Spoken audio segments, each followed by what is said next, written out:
देखील झाल्या होत्या। असं असताना देखील विलिनीकरणाच्या मुद्द्यावरती हा संप चालू आहे। या संदर्भात आपणा सर्वांस माहिती आहे की विलिनीकरणाच्या बाबतीमध्ये मुंबई उच्च न्यायालयाने एक सदस्य समिती गठीत केलेली आहे। जी त्रिसदस्य समिती 12 आठवड्यामध्ये आपला अहवाल मुख्यमंत्र्यांना सादर करेल। या अहवालाचं पालन हे राज्य शासन आणि कर्मचारी दोघांवरती बंधनकारक असेल असं आम्ही पूर्वीपासून देखील माननीय पवार साहेबांनी राज्य शासनाच्या वतीने 2 पावलं पुढे येण्याच्या दृष्टिकोनातून मुख्यमंत्री अजितदादा पवार यांनी पुढाकार घेऊन या कर्मचाऱ्यांना मूळ पगारामध्ये आम्ही 5,000, 4,000 आणि 2,500 अशी पगारवाढ दिली। ही पगारवाढ मूळ वेतनात दिलेली असल्यामुळे काही प्रमाणामध्ये काही कामगारांमध्ये एक अनमनी तयार झाली होती की काही कामगारांचे कनिष्ठ कामगारांचे पगार वरिष्ठ कामगारांपेक्षा काही प्रमाणात काही ठिकाणी पुढे गेले होते। आणि या बाबतीत आम्ही अशी भूमिका घेतली की हे सगळे विषय चर्चेसाठी सोडवता येतील। कर्मचारीची जी कृती समिती आहे यांची मागणी होती की विलिनीकरणाचा जो मुद्दा आहे हा मुद्दा कोर्टाच्या माध्यमातून जो काही त्याचा निर्णय होईल तो आम्हाला मान्य असेल, परंतु राज्य शासनाने 7व्या वेतन आयोगाप्रमाणे कामगारांना पगारवाढ द्यावी अशा संदर्भातली त्यांनी मागणी केली। त्या संदर्भातले त्यांनी आकडेवारी देखील आमच्याकडे दिली। या पूर्ण आकडेवारीचा अभ्यास करून या बाबतीत योग्य तो निर्णय काय करायचा या बाबतीत ST सुरू झाल्यानंतर त्यावरती चर्चा करण्यात येईल आणि त्या बाबतीत शासन सकारात्मक विचार करेल। त्याचं कारण असं आहे की जी पगारवाढ दिली त्या पगारवाढमध्ये आमचे 2 करार आणखीन त्याच्यामध्ये असलेला फरक या सगळ्याचा अभ्यास करून यावरती योग्य तो निर्णय घेतला जाईल अशा प्रकारच्या आजच्या चर्चेमध्ये ठरलेलं आहे। याचबरोबर ST कर्मचाऱ्यांवरती ज्या काही कारवाया झाल्या या कारवायांच्या बाबतीमध्ये आत्तापर्यंत आम्ही कर्मचाऱ्यांना जवळजवळ 3 वेळा आम्ही कर्मचाऱ्यांना मुदत दिली होती। एक मुदत, पहिली मुदत जी होती 23 नोव्हेंबर ते 26 नोव्हेंबर, 10 डिसेंबर ते 13 डिसेंबर आणि 20 डिसेंबर ते 23 डिसेंबर अशी 3 वेळा आत्तापर्यंत ST कर्मचाऱ्यांना कामावर परत येण्यासाठी आपण मुदत दिली होती। मी तर दररोज ST कर्मचाऱ्यांना आवाहन करतोय की आपण कामावर परत यावं, परंतु ही 3 वेळा मुदत दिली। त्या 3 वेळा मुदतीमध्ये आम्ही असं सांगितलं होतं की जे कर्मचारी कामावरती परत येतील त्यांच्यावरती कुठल्याही प्रकारची कारवाई आम्ही करणार नाही। या कर्मचाऱ्यांच्या कारवाईच्या बाबतीमध्ये आम्ही अतिशय जो निर्णय घेतला आहे जो आज कर्मचाऱ्यांच्या या कृती समितीबरोबर झाला आहे की ज्या STच्या कर्मचाऱ्यांवरती कुठलीही कारवाई आतापर्यंत झालेली नाही अशा कर्मचारी कामावर आल्यावरती त्यांच्यावर कुठलीही कारवाई होणार नाही। कारण अफवा पसरवल्या जात आहेत, असं सांगितलं जात आहे की जे कर्मचारी कामावर जातील त्यांच्यावरती कारवाई होईल, त्यांना चार्जशीट दिली जाईल, त्यांना सस्पेंड केलं जाईल आणि म्हणून भीती निर्माण करून कामगारांना कामावर जाण्यासाठी प्रवृत्त केलं जाईल। ST पूर्णपणे सुरू झाल्यानंतर निलंबित कर्मचारी, बडतर्फ कर्मचारी, रोजंदारीचे कर्मचारी यांच्या बाबतीमधला निर्णय काय करायचा हा आम्ही चर्चांती त्याच्यावरती योग्य तो विचार करून त्याच्यावरती अंतिम निर्णय करू।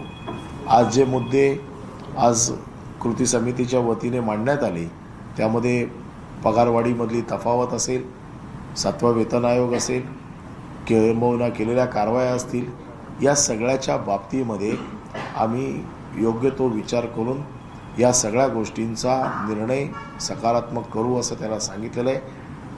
परंतु जसं कर्मचाऱ्यांच्या बाबतीत आमचं दायित्व आहे तसंच आमचं महाराष्ट्रातील जनतेच्या बाबतीत देखील दायित्व आहे। आज 2 महिने महाराष्ट्रातील जनतेची लालपरीच्या माध्यमातून जी कनेक्टिव्हिटी ग्रामीण शहर तालुका गाव अशी जी आहे ही पूर्णपणे तुटलेली आहे आणि म्हणून आम्ही वारंवार विनंती करतोय। आज कृती समितीच्या सदस्यांना देखील माननीय पवार साहेबांनी हेच सांगितलेलं आहे की आपण या सगळ्या कामगारांचे लीडर आहात, त्यावेळेला आपल्याला पुढाकार घेऊन आपण हा संप मागे घेण्यासाठी आपण देखील मैदानात उतरलं पाहिजे। त्याप्रमाणे आज कृती समितीच्या सर्व सदस्यांनी आपल्या माध्यमातून आपापल्या सदस्यांना हा निरोप दिला आहे की एस टीवरती ताबडतोब कामावरती रुजू व्हा. जे प्रश्न आहेत ते चर्चेत सोडवले जातील, परंतु एस टीला आणि जनतेला वेठीला धरून कोणाचाही फायदा होणार नाही. आणि आणखीन जे नुकसान झालं आहे याच्यापेक्षा जास्त नुकसान एस टीचं आणि कर्मचाऱ्यांचं होऊ नये अशी आमची इच्छा आहे. आणि म्हणून आज स्वतः पवारसाहेबांनी भरपूर वेळ देऊन या सगळ्या प्रश्नातनं मार्ग काढण्याचा प्रयत्न केला. सगळ्यांना आवाहन केलं आहे. मी देखील पवारसाहेबांच्या माध्यमातून महाराष्ट्रातील सर्व एस टी कर्मचाऱ्यांना ही विनंती करतो आहे की आपण कामावर या आणि कामावर येऊन आपले न्याय हक्क मागण्याचा आपला अधिकार आहे, परंतु कोणाला वेठीला धरून आपण न्याय हक्क मागू नका. चर्चेअंती प्रश्न सोडवू आणि मला असं वाटतं की एस टी जशी आपली मार्गावरती नेण्याचा आपण प्रयत्न करू. धन्यवाद.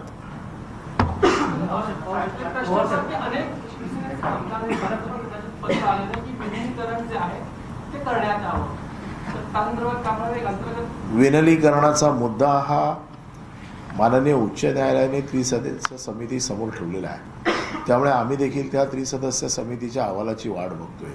आणि एखादा मुद्दा न्यायालयात असताना त्यावरती बाहेर भाष्य करणं हे आमच्यासाठी देखील बंधनकारक आहे, तसंच दुसऱ्या बाकीच्या लोकांवरती देखील तसंच ते बंधनकारक आहे.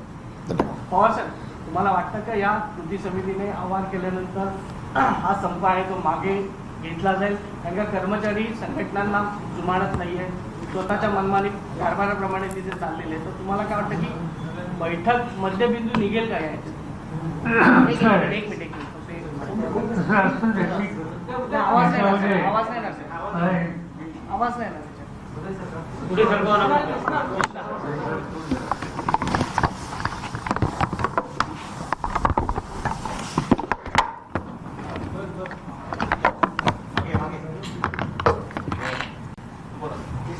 सरकारचे परिवहन मंत्री आणि बाकीचे अधिकारी आणि या ठिकाणी कृषी समितीच्या बरोबर चर्चा करायला बसतो. त्याचं महत्त्वाचं कारण माझ्या दृष्टीनं महाराष्ट्रातला जो प्रवासी आहे तो प्रवासी अत्यंत महत्त्वाचा घटक आहे. गेले 2 महिने या संपाच्यामुळं प्रवाशांची जी स्थिती झाली त्याच्याबद्दलचं वर्णन न केलेलं बरं.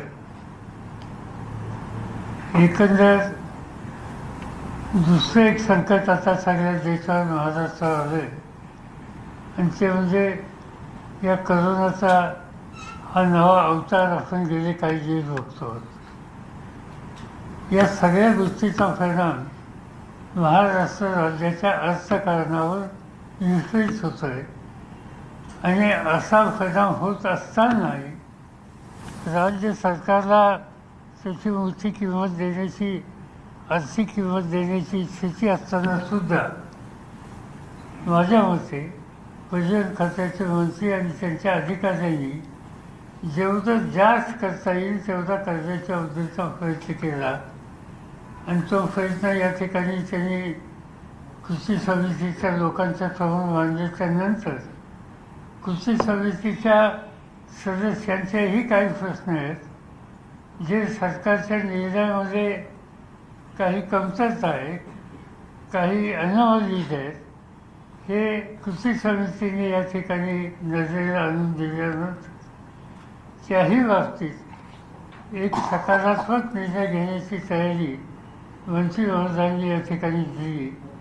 आणि मात्र ही तयारी करत असताना त्यांनी ही गोष्ट स्वच्छ केली की एस टी चालू झाली पाहिजे, कर्मचाऱ्यांनी सेवेत यायला पाहिजे. या तुमच्या मनातल्या ज्या शंका आहेत मग त्या कार्यवाहीच्या असतील आणि वेतनाच्या अनावलीच्या असतील किंवा आणखीन काय असतील त्याच्याबद्दल आपण पॉझिटिव्ह अप्रोच घेऊन बसून याचा मार्ग काढू शकू. मला आनंद एका गोष्टीचा आहे की कृषी समितीचे सगळे 20-22 कामगार संघटनेचे जेवढे प्रतिनिधी आहेत त्या सगळ्यांना कामगारांच्या हिताच्या बद्दलचा जसा त्यांचा आग्रह आहे आणि तो जास्त आहे, पण त्याबरोबर प्रवाशांचं हित आणि एस टी टिकली पाहिजे याहीबद्दल कामगार संघटनेच्या सगळ्या लोकांचा आग्रह आहे. त्यामुळे त्यांचाही एकंदर दृष्टिकोन हा सकारात्मक आहे. त्या सकारात्मक दृष्टिकोनातून त्यांनी आव्हान आज महाराष्ट्राच्या एस टी कर्मचाऱ्यांना केलेलं आहे. माझं विनंती आहे या सगळ्या कर्मचाऱ्यांना की शेवटी आपली बांधिलकी प्रवाशांची आहे आणि ती प्रवाशांची बांधिलकी लक्षामध्ये घेऊन आपल्या सहकार्याने जे आव्हान आपल्याला केलं आणि राज्य सरकारच्या वतीनं माननीय मंत्री महोदयांनी जी सकारात्मक भूमिका घेतली याचा गांभीर्याने विचार करावा आणि एकंदरीत ही एस टी पूर्ववत कशी चालू जाईल याची काळजी घ्यावी एवढंच मला सुचवायचं. पवारसाहेब असा काय मंत्र दिला एसटी कर्मचारी संघटनांना की ज्याचा दृष्टिकोन 2 महिन्यानंतर सकारात्मक झाला? जी आपली प्रवासी खोळंबलेले होते कोरोना संकटात, अनेकांना परीक्षा किंवा काही वेगवेगळ्या कारणांसाठी एसटीला मुकावं लागलं, असा कुठला मंत्र दिला की सकारात्मक 2 महिन्यानंतर यांचा दृष्टिकोन झाला? फक्त माझ्या माहितीप्रमाणे सुरुवातीपासून हाच दृष्टिकोन होता.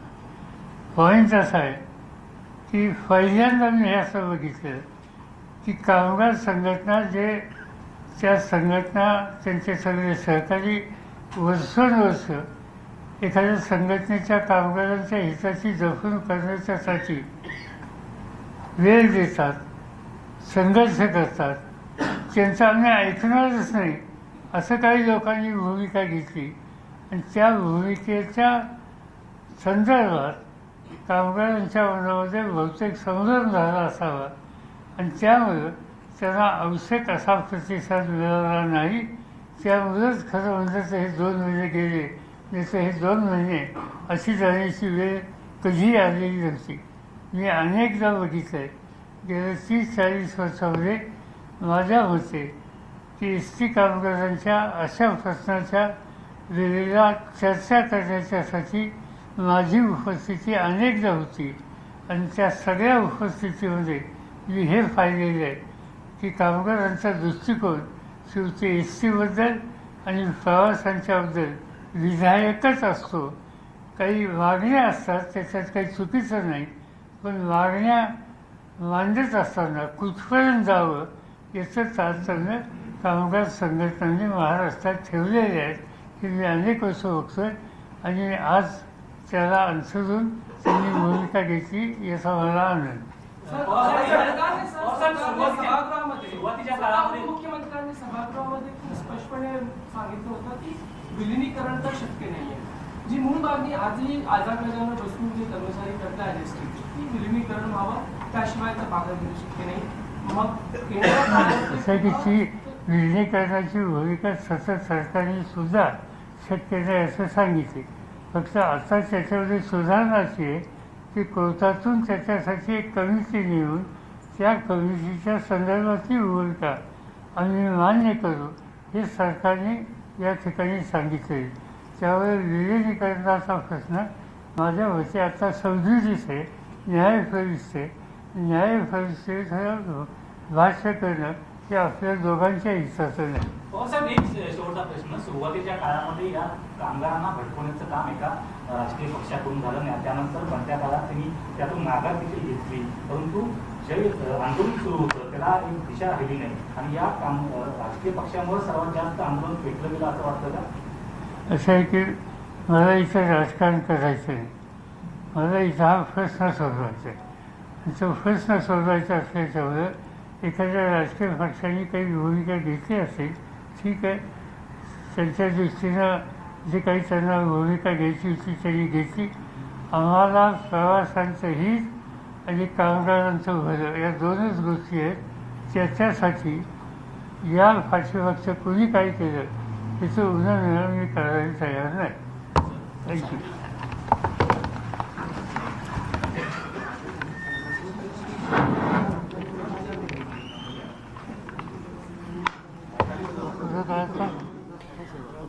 पत्रकार परिषद सुरू होती. परिवहन मंत्री अनिल परब यांची आणि राष्ट्रवादी काँग्रेसचे सर्वेसर्वा शरद पवार यांची या दोघांनीही काही वेळापूर्वी एसटी कर्मचारी संघटनांशी संवाद साधला आणि ही बैठक सफल ठरली असं म्हणता येऊ शकतं. पूर्णपणे सफल नाही, कारण अजून सुद्धा कर्मचाऱ्यांचं काय म्हणणं पडतं आणि काय नेमकं यातून समोर येतं हे बघायचं.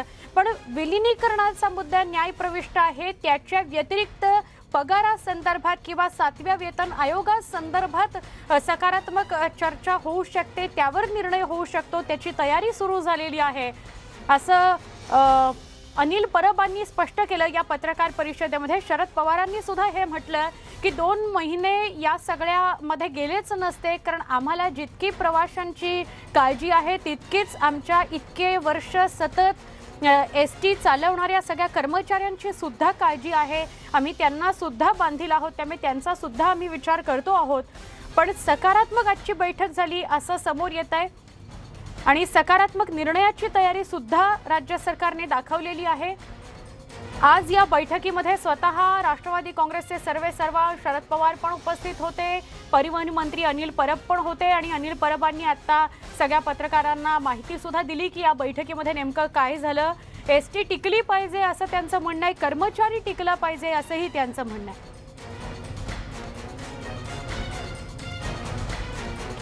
संपामुळे काही कर्मचारी निलंबित झालेले आहेत. विलिनीकरणाची लढाई मात्र कोर्टावर सोडूया असं वक्तव्य संदीप शिंदे यांनी केलं. एसटी कामगार कृती समितीनं हे आवाहन केलं आणि शरद पवारांच्या शब्दावर आम्ही विश्वास ठेवू असंही शिंदे म्हणालेत. कामावर रुजू व्हा असं आवाहन एसटी कृती समितीनं कर्मचाऱ्यांना केलेलं आहे. शरद पवारांच्या शब्दावर विश्वास ठेवून सगळ्या कर्मचाऱ्यांनी कामावर रुजू व्हा असं संदीप शिंदे किंवा कर्मचारी संघटना सांगते आहे.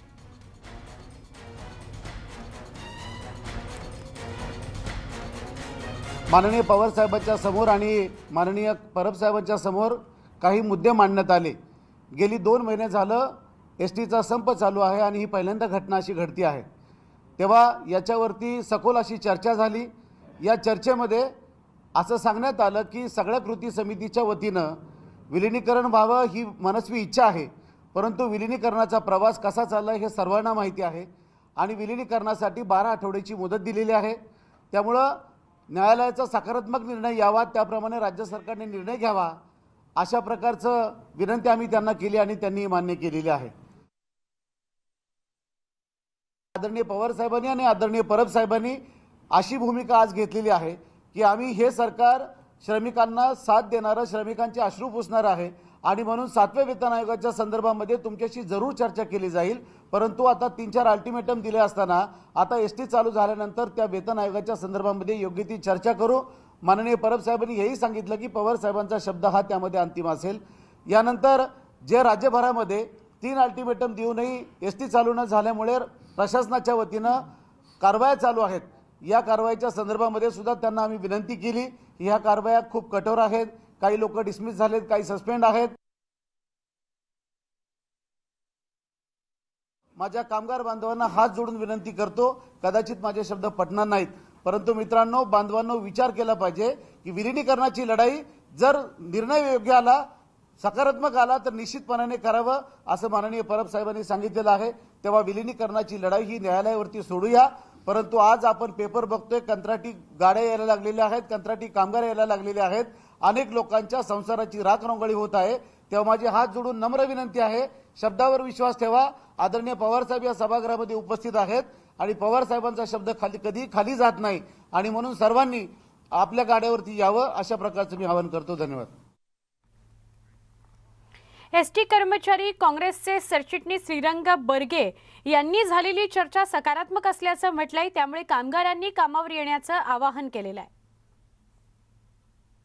आज आदरणीय पवार साहेब आणि परिवहन मंत्री आणि आमच्या एसटी महामंडळाचे अध्यक्ष अनिल परब साहेब यांनी कृती समितीतील सर्व संघटनांबरोबर सकारात्मक चर्चा केली.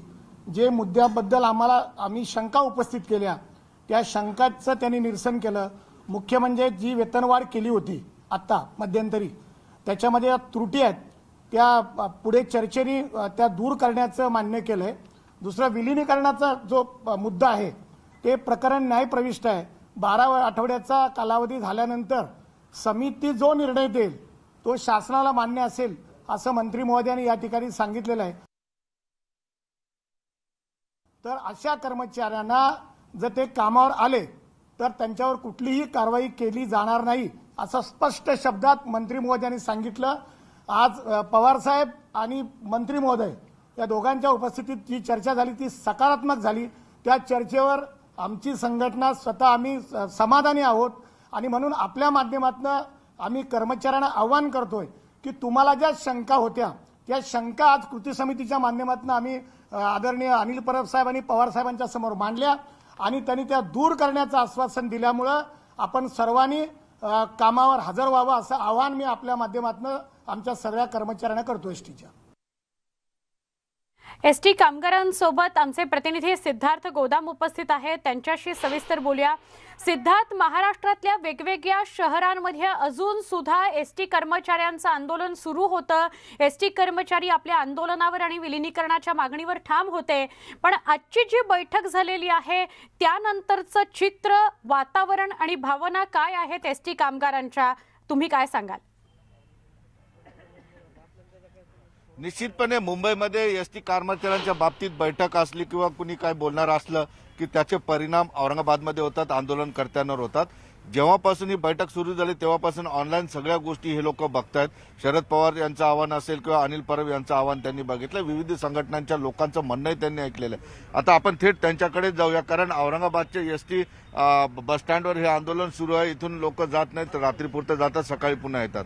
बनकर साहेब, तुम्ही सगळं ऐकलेलं आहे, मुंबईत काय झालेलं आहे, कर्मचाऱ्यांची काय भावना आहे?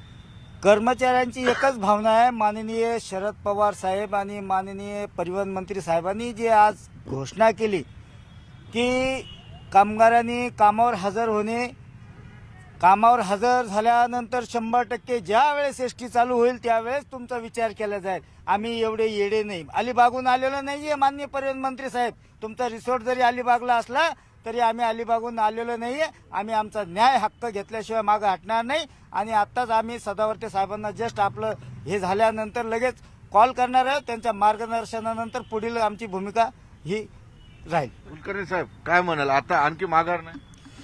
माघार तर मुळीच घेणार नाही. आणि आजची जी बैठक लावली होती ते म्हणतात कृती समिती. अरे कुठली कृती समिती राहिली आहे का आता? फक्त कर्मचाऱ्यांच्या याच्यावर हे आंदोलन ठाम आहे. कर्मचारी जे म्हणेल ती पूर्व दिशा, कृती समिती वगैरे आम्ही काही ओळखत नाही. नाही ओळखत आहे. काय म्हणणार? सर, एकच समिती होती जी कामगार समितीचं जे होतं ती समिती अशी होती की मुर्द्याच्या टाळूवरचं लोणी खाणारी समिती होती. तिलाही आता कोर्टाने हाकलून दिलं आणि राहिलेली तुम्ही जे बोलतात कृती समिती, ती कृती समिती नसून कुत्री समिती आहे का? कारण आमचे कर्मचारीच जर त्या समितीत नाही तर त्यांच्यासोबत तुम्ही बोलता का? बाई, जर घरात मुलाला पोरगी बाहेर जायचं तर बाजूवाले लोक नेणार आहे का? घरातलेच लोक न्यावं लागतात.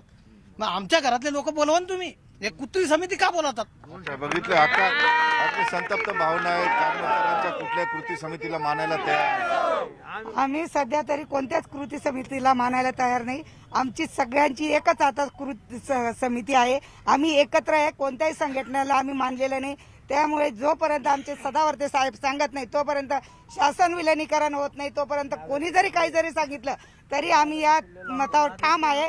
तोपर्यंत आमचा दुखवटा हा सोडणार नाही. काय आंदोलनावर काय परिणाम होणार नाही, काहीच परिणाम होणार नाही सर. त्यांनी किती काय करू द्या, तरी परत ते जरी म्हटले परत या, आम्ही तुमच्या कारवाया मागे, आम्हाला आता यांच्यावर विश्वासच राहिलेला नाही मुळात. म्हणजे कारण यांनी एवढे म्हणजे नुसता फालतूगिरी लावली, यांनी नुसती फालतू. निश्चितपणे काय तुम्हाला काय बोलायचं? ह्या ज्या 29 संघटना होत्या, हे जे नागाच्या पिल्लाला आजपर्यंत कामगारांनी दूध पाजलं होतं आणि आता यापुढे ह्या नागाच्या पिल्लाला ठेसल्याशिवाय राहणार नाही आणि या दूधही पाजणार नाही. जर जे कामगार कोणी जॉईंट होत असेल तर नागाचे पिल्ल परत जिवंत करू नका. तुमच्या न्याय हक्काच्या लढाईसाठी लढा, एवढीच विनंती करतो. सुवर्ण आपण बघितलं तर भावना या ठिकाणी अशी आहे. हो सिद्धार्थ, या सगळ्या कर्मचाऱ्यांच्या भावना आक्रमक आहेत. तुझ्या मागे घोषणाबाजी हे सगळे कर्मचारी करतायत, पण दोन महत्वाचे मुद्दे आहेत. एक तर 7वा वेतन आयोग, पगारवाढ याविषयी सकारात्मक निर्णय घेऊ असं शरद पवार स्वतः म्हणतायत. आणि सगळे एसटी संघटनांचे नेते असं म्हणतायत की शरद पवारांच्या शब्दावर यावेळेला विश्वास ठेवून कर्मचाऱ्यांनी परत एकदा कामावर रुजू व्हावं. या दोन मुद्द्यांविषयी संवाद साधशील का कर्मचाऱ्यांशी? निश्चितपणे महत्वाचे मुद्दे तू सांगितलेले. शरद पवार असं म्हणाले की पगाराच्या बाबतीत शाश्वती द्यायला तयार आहेत की योग्य तो पगार भेटला जाईल, तुम्हाला दिला जाईल. अहो, शरद पवार साहेब मागील कामगार संघटनेच्या अधिवेशनामध्ये 2 वर्षापूर्वी बोलले होते का तुमचं शासनात विलिनीकरण करणार. ते बोलत नाही आणि हे काय लावलं तुम्ही? पगार देतो. पगार नाही पाहिजे कामगाराला, त्याचा न्याय हक्क पाहिजे. माननीय परिवहन मंत्री त्यावेळेस सुद्धा बोलले होते का येत्या आता आमचं महाविकास आघाडीचं सरकार आलेलं आहे, कामगाराला कधी संप करण्याची गरज पडणार नाही असं आश्वासन त्या अधिवेशनात परिवहन मंत्र्यांनी दिलं होतं. कुठे गेलं यांचं आश्वासन? त्यावेळेस माननीय पवार साहेब बोलले होते का केंद्राप्रमाणे तुम्हाला पगार वाढ देईन आणि केंद्राच्या धर्तीवर तुम्हाला विलिनीकरण करून देतो म्हणून. दिलेल्या शब्दाला जागलं पाहिजे. मी ह्या मताचा आहे. जाणार काय कुठलंही आश्वासन असेल तरी जाणार नाही आता काम? निश्चित नाही. सकारात्मक चर्चा आम्ही झाली. मी 29 वर्ष झाले. दरवर्षी कराराच्या वेळेस तेच ऐकतो. दर संपाच्या वेळेस एवढा संप झाला नाही. परत हा संप होऊ शकत नाही. त्यामुळे एकच मागणी, विलीनीकरण झाल्याशिवाय कोणीही आम्ही कर्तव्यावर जाणार नाही. सकारात्मक काही नाही. नेमकं सकारात्मक म्हणजे नेमकं काय तेच कळलं. नुसतं सकारात्मक म्हणजे नेमकं काय? पगारवाढ सकारात्मक, कारवाईबाबत सकारात्मक, नेमकं काय? नेमकं काय? बरोबर आहे. काय म्हणणार ताई तुम्ही? सकारात्मक वगैरे काही हे सगळे शब्दावर मुळात आम्ही ना पगारवाढ मागितलेलीच नाही यांना. आम्ही फक्त मागतोय एकच मागणं, शासन विलिनीकरणच. त्याच्या विरुद्ध आम्हाला दुसरं काहीच नाही पाहिजे. सकारात्मक म्हणजे काय पाहिजे? सकारात्मक आम्हाला सकारात्मक म्हटलं तर शासन विलिनीकरण पाहिजे. जोपर्यंत शासन विलिनीकरण होत नाही तोपर्यंत या दुखण्यातनं कोणताही कर्मचारी बाहेर पडणार नाही. कुठलेही कर्मचारी कामावर येणार नाही कुठलाही औरंगाबादचे? नाही, औरंगाबादच्या नाही, कुठल्या पूर्ण महाराष्ट्रातला एकही कर्मचारी कामावर जाणार नाही. त्यांनी फक्त आम्हाला एक नुसती एक सिंपल एक ओळ लिहून द्यायची की तुम्हाला शासनात विलिनीकरण करून दिले, तुम्ही कामावर हजर व्हा. आम्ही जशी ही चटाई सोडू तशी आम्ही आमच्या लाल परीत बसू. बघितलं आपण सुवर्ण की सकारात्मक हा शब्द गेल्या अनेक वर्षांपासून ऐकत आलेलो आहोत. आता सकारात्मक म्हणजे काय? सकारात्मक त्यांना एकच पाहिजे, शासनात विलिनीकरण.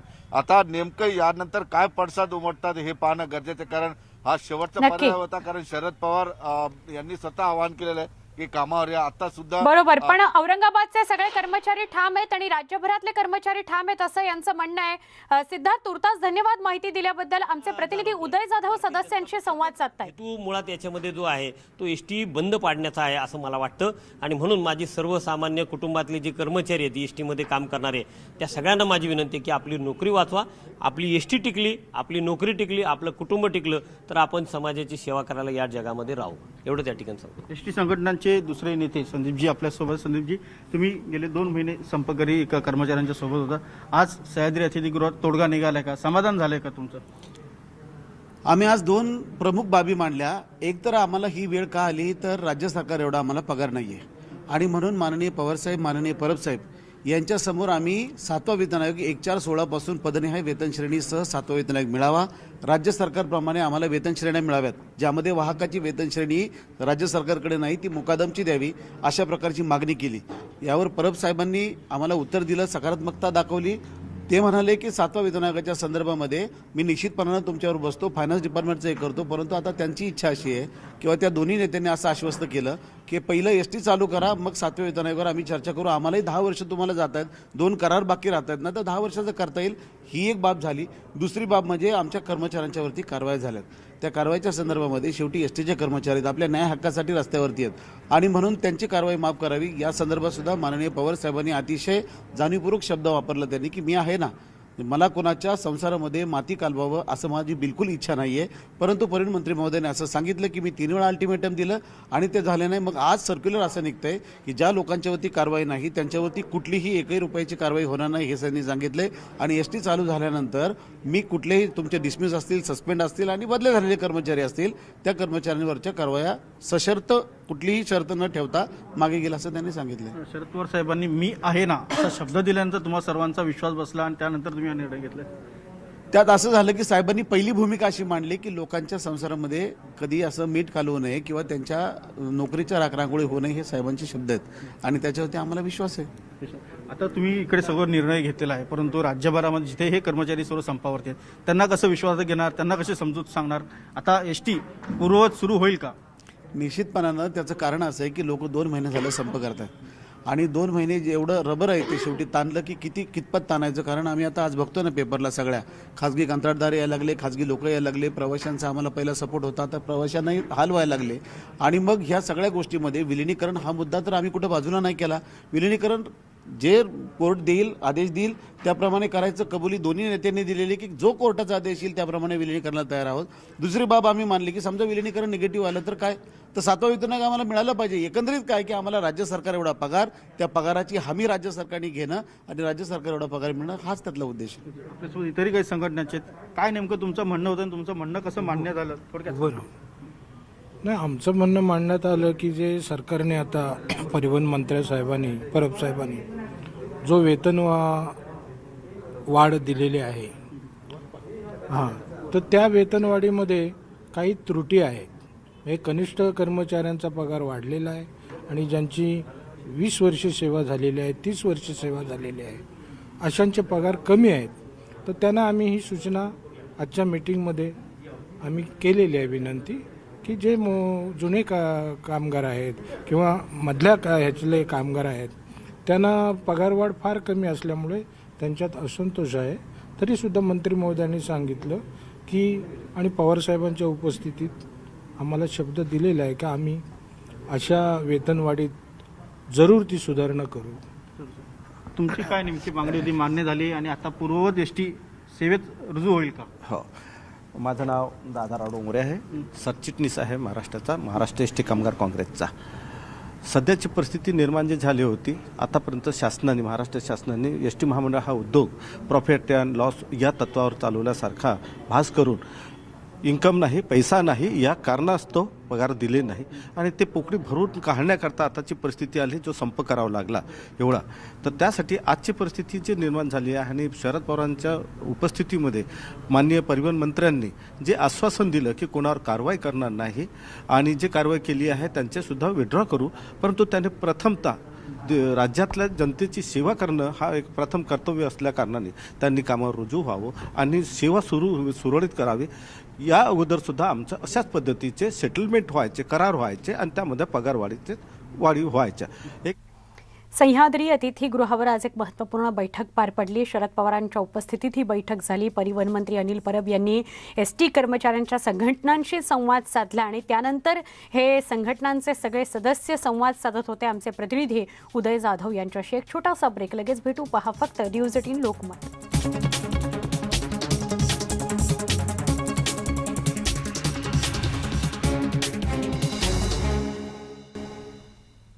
बुलेटिनमध्ये पुन्हा एकदा स्वागत. उदय जाधव आमचे प्रतिनिधी आपल्या सोबत आहेत, त्यांच्याशी आपण सविस्तर संवाद साधणार आहोत. उदय, औरंगाबादच्या काही एसटी कर्मचाऱ्यांशी या बैठकीनंतर आपण संवाद साधला, ते अजूनही ठाम आहेत आपल्या म्हणण्यावर. ते असं म्हणतायत की विलिनीकरणाशिवाय आम्ही कुठल्याही पद्धतीने आमचा संप मागे घेणार नाही किंवा दुखवटा मागे घेणार नाही, कामावर रुजू होणार नाही आणि कृती समिती काय जे सांगते त्याच्याशी आमचा काही संबंध नाही. काय सांगशील, तिढा सुटेल हा तरी देखील? आपल्यासोबत काही एस टी कर्मचारी संघटनांचे जे प्रमुख संघटना आहेत त्यांचे प्रतिनिधी आहेत, जे आज कृती समितीहून बैठकीला उपस्थित होते. राष्ट्रवादी काँग्रेसचे अध्यक्ष शरद पवार आणि परिवहन मंत्री अनिल परब यांच्यासोबत जो महत्त्वाचा निर्णय झाला त्या निर्णय प्रक्रियेमध्ये ते होते. आमचे प्रतिनिधी आहेत औरंगाबादला, तिथे अनेक एस टी कर्मचारी संपामध्ये. त्यांचं असं म्हणणं आहे की कृती समितीने जो निर्णय घेतलेला आहे तो आम्हाला मान्य नाही, हा कर्मचाऱ्यांचं आंदोलन आहे आणि आम्ही ते शेवटपर्यंत चालू ठेवणार. विलिनीकरण हीच आमची प्रमुख मागणी राहील. नाही, विलिनीकरणाच्या मागणीला आमचाही विरोध नाही. विलिनीकरण व्हायलाच पाहिजे. विलिनीकरण झाल्याशिवाय हे प्रश्न कायमस्वरूपी सुटणार नाही. पण ते प्रकरण न्यायप्रविष्ट आहे, त्याला 12 आठवड्याचा कालावधी लागणार आहे आणि मग तोपर्यंत आपण एकीकडे म्हणतो संविधान मानतो, न्यायपालिका मानतो, दुसरीकडे न्यायालयाने जे समिती नेमली त्याचा कालावधी पाळणार नाही. हा एक मुद्दा आहे. दुसरं, आजची जी चर्चा होती ती सर्वच मुद्द्यावरती सकारात्मक होती. अगदी वेतनवाढ जी केली आहे मध्यंतरी त्यातल्या त्रुटी दूर करण्यासंदर्भातली होती. दुसरं, 7व्या वेतन आयोगाप्रमाणे एस टीच्या कर्मचाऱ्यांना वेतन देण्यासंबंधातली सकारात्मक होती. दुसरं, वेतन वेळेवर मिळेल ह्याची हमीसुद्धा सरकारने घेतली आणि पूर्णतः सकारात्मक सरकार असताना मग आपण याच्यात म्हणजे का विरोध करते मला काही कळत नाही. कर्मचाऱ्यांना माझं कळकळीचं आव्हान आहे की विलिनीकरणाचा मुद्दा हा न्यायप्रविष्ट आहे आणि तोपर्यंत आपण आपले वेतन घालवणं हे काही उचित मला वाटत नाही आणि म्हणून कर्मचाऱ्यांनी कामावर आलंच पाहिजे असं मला वाटतंय. परंतु काही कर्मचारी आता जे अडून बसलेत की आमचा संप अजून मिटला नाही, आम्हाला विलिनीकरणाच्याच मागणीवरती मी ठाम आहे, त्यांची समजूत कशी काढणार, कारण ते अजून कामावरती रुजू झालेली नाही आहे. मला कर्मचाऱ्यांना पुन्हा पुन्हा सांगायचं आहे की आपण न्यायालय मानतो, न्यायपालिका मानतो, संविधान मानतो असं म्हणतो आणि मग 12 आठवड्याचा कालावधी हा न्यायालयाने दिलेला कालावधी आहे, तो काही कोणी सरकारने किंवा एस टी प्रशासनाने दिलेला कालावधी नाही. त्यामुळं 12 आठवडे जोपर्यंत त्या समितीचा अहवाल येत नाही तोपर्यंत आपण म्हणजे तू ताणून धरणं किंवा हट्ट करणं कितपत योग्य आहे असं मला वाटतंय. आपल्यासोबत इतरही प्रतिनिधी आहेत. तुम्ही देखील आता कृती समितीच्या बैठकीला उपस्थित होतात. औरंगाबादमध्ये आमचे प्रतिनिधी आहेत, ते तिथे संपकरी जे कर्मचारी आहेत त्यांच्याशी त्यांनी बातचीत केली. कर्मचाऱ्यांचं असं म्हणणं आहे की जोपर्यंत विलिनीकरण होत नाही तोपर्यंत आम्ही संप मागे घेणार नाही. हे आंदोलन कृती समितीचं नाही आहे, तिथल्या संघटनाचं नाही, तर हे कर्मचाऱ्यांचं आंदोलन आहे असं कर्मचाऱ्यांचं म्हणणं आहे. आपलं काय उत्तर असणार? कर्मचाऱ्यांनी पहिल्यांदा डोक्यातला संभ्रम काढून टाकावा. प्रत्येक कामगारांना युनियनची गरज असते. सदावर्ते साहेब जरी किती काही म्हणत असले तर ते वकील आहेत, ते काही कामगार नेते नाहीत. तुम्ही सदावर्ते साहेबाच्या नादाला लागून तुमचं स्वतःचं नुकसान करून घेतात. कारण 2 महिने झालेत, लोक बडतर्फ व्हायला लागलेत, सेवा समाप्ती व्हायला लागलीत. सदावर्ते साहेब अजून त्यांना वाचवण्याची कुठलीही भूमिका मला दिसलेली नाही. हायकोर्टात एवढ्या तारखा झाल्या मुंबई उच्च न्यायालयामध्ये. मला एक कळत नाही, लोकांच्या नोकऱ्या जाताना दिसत असताना लोक कुठल्या संभ्रमात आहेत? आज गरज काय आहे? जर हायकोर्टाने मुंबई उच्च न्यायालयाने समिती नेमलेली आहे, परिवहन मंत्र्यांनी आजच्या बैठकीत हा शब्द दिलेला आहे की समितीचा जो अहवाल येईल त्या अहवालाला आम्ही बांधील असणार आहोत. आणि समजा तो अहवाल जरी नकारात्मक आला तरी तुमचे पगार जास्तीत जास्त कसे करता येतील, ह्या ज्या आता पगारवाढ खोत साहेब आणि पडळकर साहेबांच्या उपस्थितीत जी जाहीर केली त्याच्यातून काय मार्ग काढता येईल, त्याच्यातल्या त्रुटी कशा दुरुस्त करता येतील ही त्यांनी हमी दिलेली आहे. आणि पवार साहेबांनी सुद्धा सांगितलं जोपर्यंत मी इथे आहे तोपर्यंत तुम्ही काळजी करू नका, ज्या वेळेला माझी आवश्यकता लागेल त्यावेळेस मी स्वतः शब्द टाकेन सरकारपुढे. म्हणजे एवढं सगळं असताना निव्वळ विलिनीकरण हे डोक्यामध्ये जे लोकांनी घेतलेलं आहे, मला वाटतं ते कुठंतरी अति होते. लोकांनी थांबलं पाहिजे. कामगार चळवळीमध्ये थांबणं खूप महत्त्वाचं आहे. एक विशिष्ट ठिकाणी आपल्याला थांबायला पाहिजे अशी माझी कळवळीची विनंती कामगारांना आहे. आपली कुणीही स्वतःची फसवणूक करतोय हे जरा लक्षात घ्या आणि त्या वकिलाच्या पासून सगळ्यांनी सावध व्हा. आपली कोणी फसवणूक करू नये या दृष्टिकोनातून सर्वांनी सावध होणं अत्यंत गरजेचं असल्याचं कामगार संघटनांचं म्हणणं आहे. नक्की. उदय, तुझ्याशी असाच संवाद साधतो. तुर्तास धन्यवाद तू सविस्तर संवाद साधल्याबद्दल. एक छोटासा ब्रेक, पुन्हा पहा फक्त न्यूज 18 लोकमत.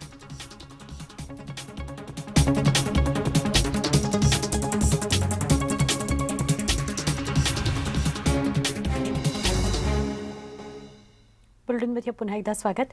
कोस्टल रोड प्रकल्पातील प्रियदर्शनी पार्क ते गिरगाव चौपाटी या पहिल्या बोगद्याचं काम पूर्ण झालेलं आहे. पहिल्या बोगद्याचा 2 किलोमीटरचा टप्पा पूर्ण करण्यात आलाय. स्लरी असं म्हणतो. हे पाणी मावळा संयंत्राद्वारे खेचून बाहेर टाकलं जातं आणि नंतर खडक आणि खडी यांचा उपयोग भराव कामामध्ये केला जातो. म्हणजे कुठलीही गोष्ट ही वाया जात नाही, तर आपण त्याचा पुन्हा पुन्हा वापर करतोय. हे मावळाचं वैशिष्ट्य आहे. आपण टाळ्या वाजवूया. आता मावळ्याचं काम सुरू झालेलं आहे.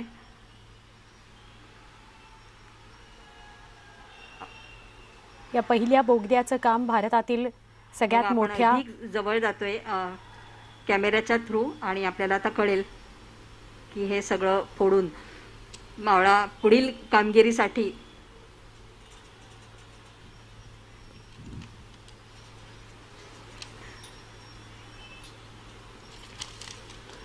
मावळा या TBM यंत्राच्या मदतीनं हा टनेल पूर्ण करण्यात आलेला आहे. या पहिल्या बोगद्याचा मोकळा श्वास असं ब्रीदवाक्य आपण घेतलेलं आहे या प्रकल्पासाठी. सुखाचा प्रवास म्हणजे कुठल्याही वाहतुकीसाठी लागणारा जो वेळ आहे तो अधिकाधिक कमी करण्याचा प्रयत्न आहे. आणि मोकळा श्वास म्हणजे पूर्ण प्रदूषणापासून मुक्त असा हा प्रकल्प आणि हे संपूर्ण ही मार्गक्रमणिका असणार आहे. यासाठी अनेक तज्ज्ञ कामाला लागलेले आहेत, अनेक इंजिनियर्स यांचं योगदान आहे. L&T साकारत असलेला हा प्रकल्प आहे. 2023 हा प्रकल्प पूर्ण होणार आहे. त्यामुळे अजून 1च वर्ष राहिलेलं आहे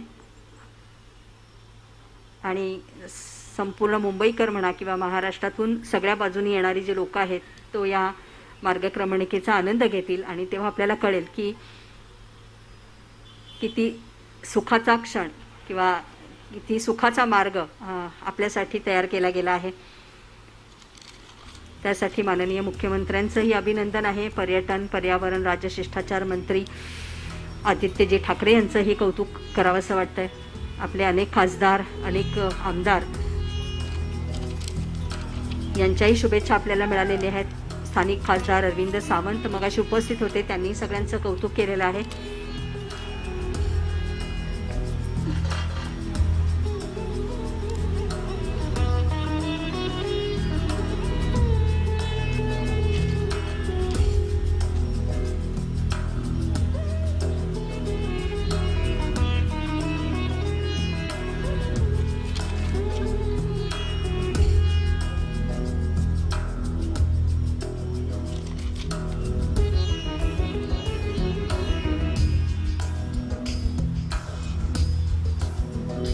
या खणन बोगद्याचा ब्रेक थ्रू आज होतो आहे आणि त्याचं थेट प्रक्षेपण आपण बघताय. झाल्यावर आता दुसऱ्या बोगद्याचं काम सुरू केलं तेव्हा दुसऱ्या बोगद्याचं काम प्रियदर्शनी पार्क इथून सुरू करण्यात आलं होतं.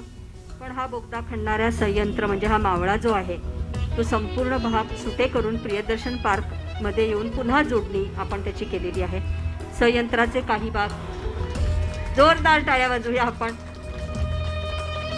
मावळ्याची आपल्याला ती गोल चकती दिसायला लागलेली आहे, याचा अर्थ तो येऊन धडकलेला आहे. संयंत्राचे काही भाग सुटे करून चौपाटीवरच आपण दुसऱ्या बोगद्याचं काम सुरू केलं. यासाठी अनेक सल्लागार अभ्यासक एकत्र आले आणि त्यांनी मान्यता दिल्यानंतर आपण हे काम सुरू केलं. एप्रिल 2022 मध्ये आपण काम सुरू करणार आहोत आणि डिसेंबरमध्ये हे काम पूर्ण होईल. मावळ्याची गोल सक्ती आपल्याला त्या इथे दिसत आहे.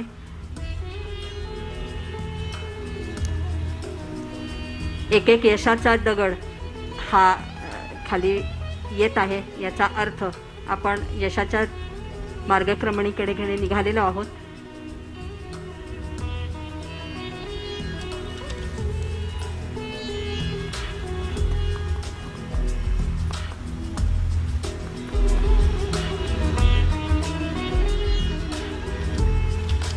मावळाने हा पूर्ण बोगदा खणला गेला आणि थेट प्रक्षेपण आपण बघतोय.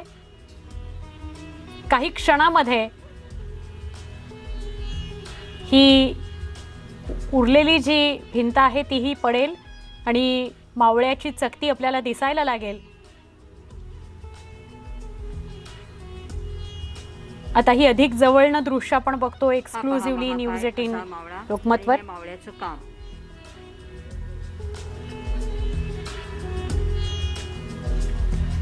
ही सगळी केशरी आपल्याला फुलं आहेत, ही पांढरी आणि मग हिरवी. आपल्या तिरंगा जसा असतो तशी फुलांची आपण इथे छान सुशोभीकरण केलेलं आहे.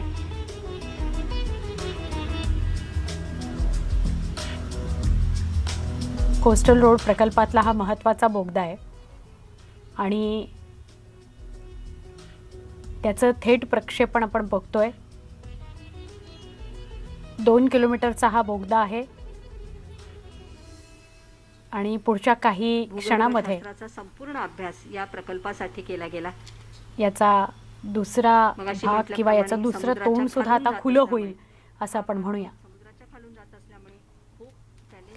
प्रियदर्शनी पार्क ते गिरगाव चौपाटी असा हा बोगदा 11 जानेवारी 2021ला हा बोगदा खणायला सुरुवात झाली. 1 किलोमीटरचा टप्पा 4 सप्टेंबरला पूर्ण झाला. 2 किलोमीटरचा टप्पा 29 डिसेंबर 2021ला पूर्ण झाला. 70 मीटर खणन अजून बाकी आहे. इमारतीला कुठल्याही पद्धतीचा धक्का सुद्धा लागला नाही. हे या प्रकल्पाचं यश आहे. खरं तर बोगद्याचा व्यास कशा पद्धतीने तो या मावळाच्या माध्यमातून खणला जातोय ते आपण बघतोय. कारण पाण्याच्या साठ्याला जर थोडा धक्का लागला असता तर तो फुटून गेला असता किंवा तो नामशेष झाला असता. पण तसं न करता तो गोड्या पाण्याचा जो साठा आहे तो आपण तसाच ठेवलेला आहे.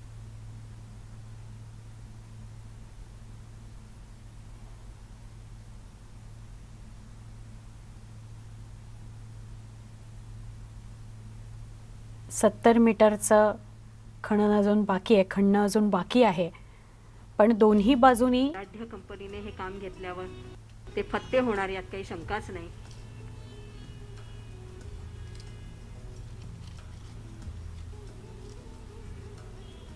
S V Desai whole time director and Senior Executive Vice President, Civil Infrastructure L&T, Suresh Kumar S, General Manager, Business Unit Head, Height and Tunnel, A.H. Khan, Vice President and Head Operation Mumbai यांच्या मार्गदर्शनाखाली अनेक engineers तसेच सगळं L&Tची संपूर्ण जो परिवार आहे तो कामाला लागला आणि आजचा हा सुवर्णक्षण त्यांच्यामुळेही आपण पाहतोय. त्यामुळे महानगरपालिका आणि L&T यांचं मनपूर्वक कौतुक, अभिनंदन.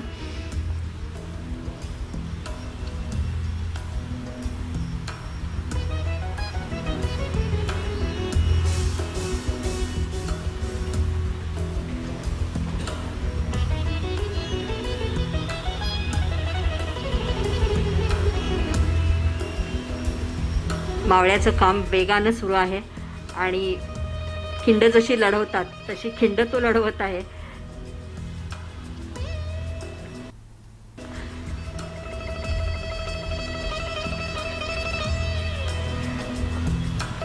पूर्ण बोगदा खणताना मावळाने तो कसा खणलाय हे आज जाऊन सामान्य प्रेक्षकाला बघणं शक्य नाही आहे. सुरुवात कशी झाली ती न्यूज 18 लोकमतने तुम्हाला दाखवली होती आणि आता या बोगद्याचा दुसरा एंड त्याचाही वापर आपण ज्याचं थेट प्रक्षेपण आपण बघतोय त्याच्यामध्ये आपण करत असतो.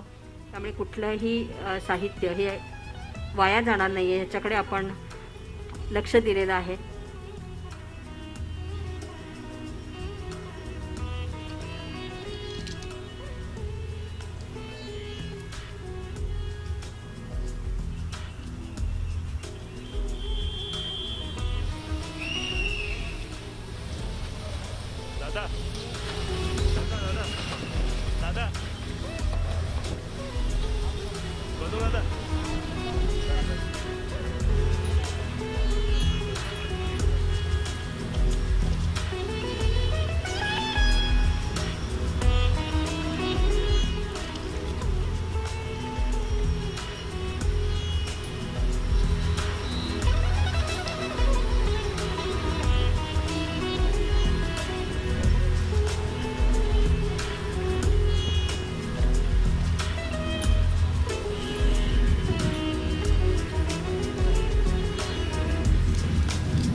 अनेक कॅमेरे, आमचे कॅमेरामन हा ऐतिहासिक क्षण टिपण्यासाठी सज्ज आहेत.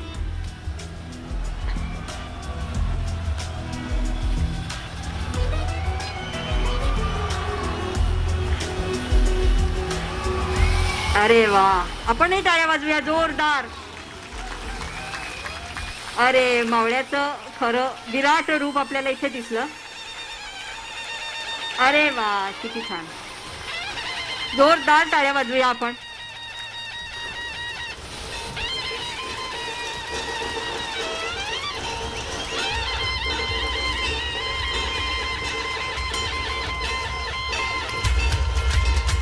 हा खूप मोठा टप्पा कोस्टल रोडचा पार करण्यात आलेला आहे आणि त्यामुळे सगळा आनंद आणि उत्साह बघायला मिळतो आहे. ज्या ठिकाणी म्हणजे प्रियदर्शनी ते गिरगाव चौपाटी असा हा बोगदा आहे आणि हा बोगदा जेव्हा खणून पूर्ण होतो आहे किंवा त्याचा हा समोर दिसणारा एंड तरी आपल्याला पाहायला मिळतोय तेव्हाचा हा जल्लोष, एक मोठा टप्पा पार झाल्याचा जल्लोष आहे. मावळा आपल्याला दिसायला लागलेला आहे आणि पुढच्या काही क्षणांमध्ये पूर्ण बोगद्याचं तोंड आपल्याला दिसू लागेल. आपण थोडी इकडे नजर टाकली तरी. या सगळ्या घडामोडींसह बुलेटिनमध्ये इथेच थांबतोय. ताज्या बातम्यांसह काही क्षणात पुन्हा भेटणार आहोत. मात्र कोरोनाचे नियम पाळायला विसरू नका. सोशल डिस्टन्सिंग असेल, मास्क लावणं असेल किंवा हात सॅनिटाईज करत राहणं असेल, हे नियम फार महत्त्वाचे आहेत. ते नक्की पाळा. News18lokmat.com या यूट्यूब चॅनलला सबस्क्राईब करा. फेसबुक, यूट्यूबवर मला फॉलो करा. पहा फक्त News18 लोकमत.